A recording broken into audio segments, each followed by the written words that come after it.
आप देख रहे हैं न्यूज लीडर्स, सच है तो खबर है। दिल्ली के सियासी गलियारों में मुख्यमंत्री डॉक्टर मोहन यादव की सक्रियता केवल प्रशासनिक शिष्टाचार का हिस्सा नहीं है, बल्कि ये मध्य प्रदेश की राजनीति में एक नए पावर स्ट्रक्चर के उभरने का स्पष्ट संकेत है।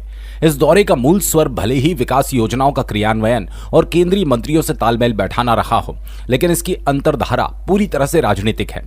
मोहन यादव बखूबी जानते हैं कि दिल्ली के इस बिसात पर चली गई एक एक चाल भोपाल के सियासी समीकरणों को तय करेगी।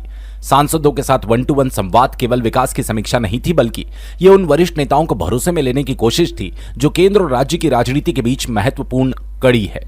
इन मुलाकातों के केंद्र में सबसे बड़ा मुद्दा निगम मंडलों की नियुक्तियां हैं, जो लंबे समय से अधर में लटकी हुई है। मुख्यमंत्री का ये दौरा उस अंतिम सूची को अंतिम रूप देने की कवायद है, जिसमें संगठन के प्रति वफादार कार्यकर्ताओं और चुनाव में पीछे रह गए अनुभवी नेताओं के बीच सामंजस्य बैठाना है।